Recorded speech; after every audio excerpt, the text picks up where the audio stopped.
Where the hell are we, anyway?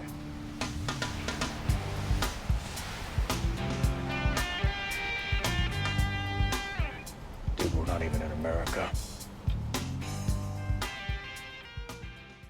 Vancouver, Hollywood North. Famous in film for giving us Hayden Christensen, Carrie-Anne Moss, and power couple Manny Jacinto and Diane Doan. Also famous in film for providing the backdrop to hundreds of films and television shows like Deadpool, Blade, Once Upon a Time, and The X-Files. For years, productions have been filming in British Columbia for various reasons, such as its distinct seasons, bountiful national parks, and of course, tax benefits. However, the city also has a long history with America's longest-running fantasy TV show, Supernatural. We got work to do. Fantasy media has always been one of my favorite genres, and it continues to be so.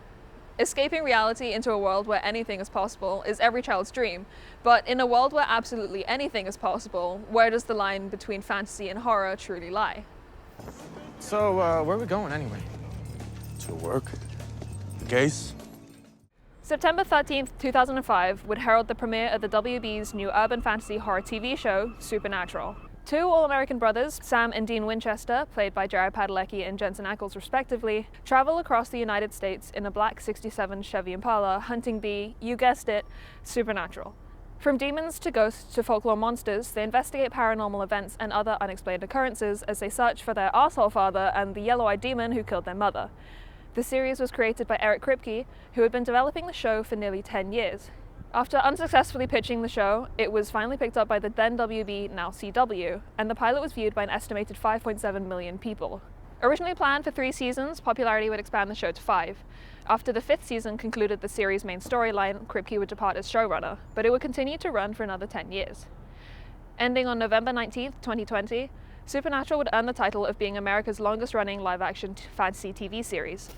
This series would grip the attention of millions, garnering an audience of mostly teenage girls, which would fuel convention attendance for the next 15 years and counting.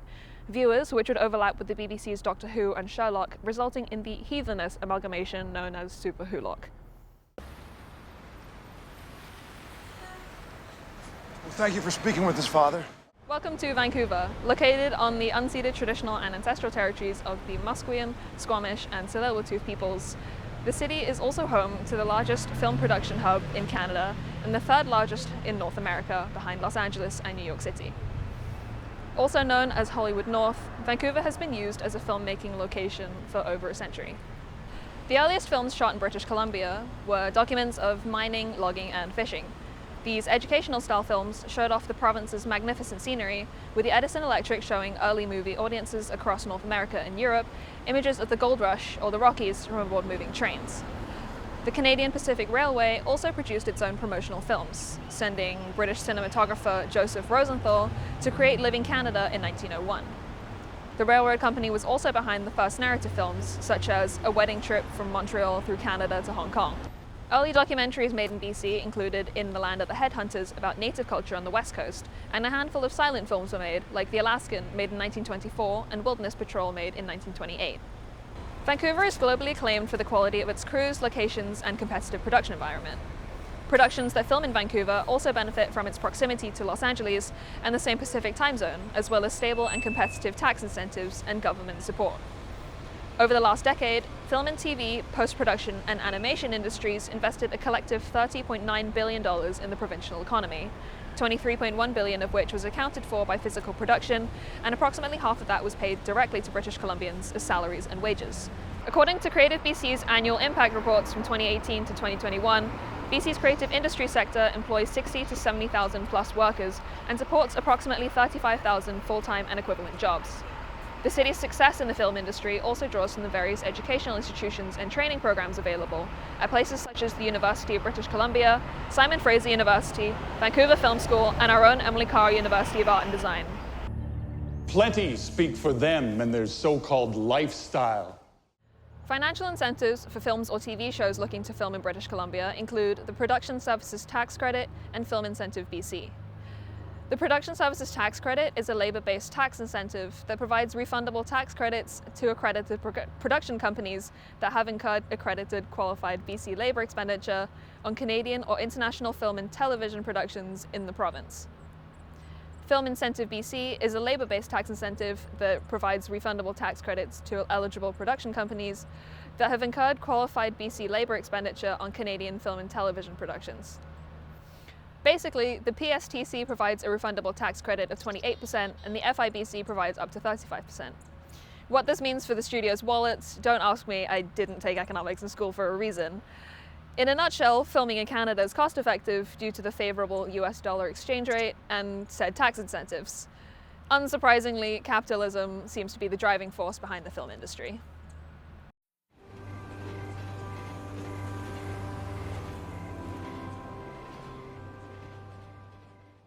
Canadian cities are often used to double for other American cities.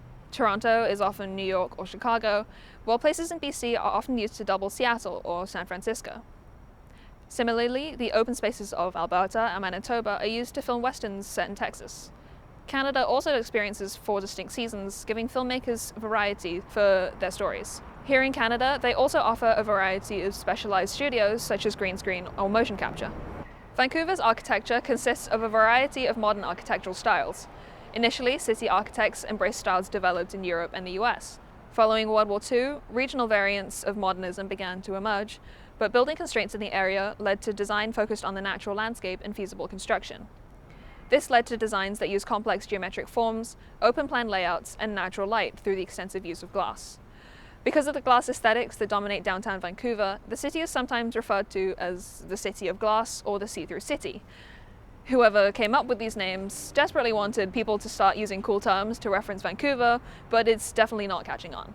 The only thing the city is known for by wider audiences is perhaps just being the place that Ryan Reynolds is from, but I think we've heard enough about him for 1 year.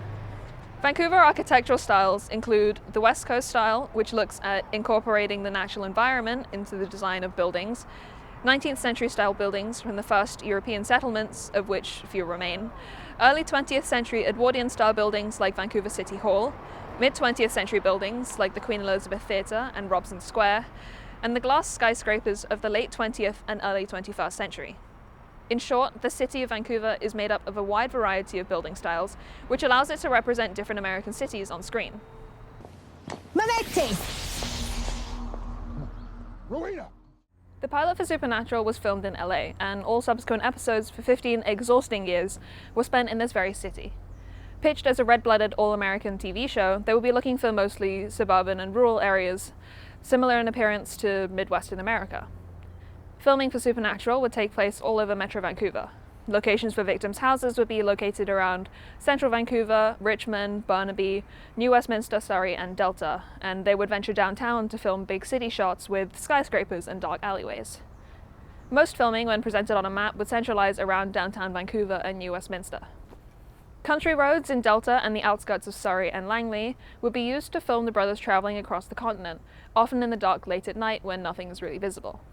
Creating this basis in visual films of the nature found in Vancouver, early films established a baseline for the types of backdrops the province could provide, which has proven to be incredibly fruitful throughout the 21st century. With endless streets of unique houses, the show would be able to comfortably find its home in this city, a lack of distinct architecture proving to allow Vancouver to adapt to the American city of choice. Last month we took down a battalion nest. Alex, little miss, I don't want to hunt. With the show's long runtime, Supernatural had to adapt and evolve as the years went on. Beginning with a Monster of the Week theme, then moving into a seasonal antagonist structure, the show's storyline would expand to include elements from different mythologies, not just typical monsters.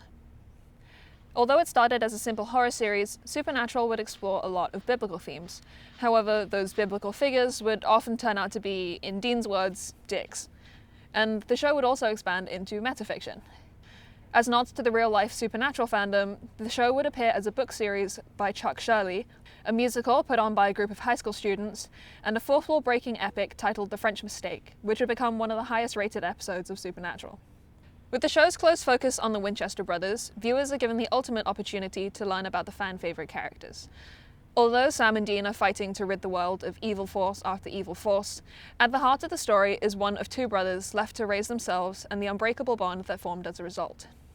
Another result of filming together for 15 years is the combined pranking abilities they would accumulate over time, tormenting co-star Misha Collins, who plays the Angel of the Lord, Castiel. Being forced to keep Castiel on as viewership dropped significantly when he was killed off was perhaps one of the best decisions the show was forced to make. Becoming like a brother to the Winchesters and more to Dean, Castiel becomes an integral character to the story, as well as his quasi-son, Jack. With humble railroad beginnings, Supernatural's 15-year run would elevate Vancouver as not only its filming location, but a prime film and television hub, earning the nickname of Hollywood North. In that decade and a half, the show provided endless work for local actors and crew, while showcasing a wide scope of the Lower Mainland. To this day, Supernatural's influence in Canadian television culture remains prevalent as many new and upcoming shows and films follow in its monumental footsteps, such as Tracker, guest starring Jensen Ackles, and Fire Country with Jared Padalecki.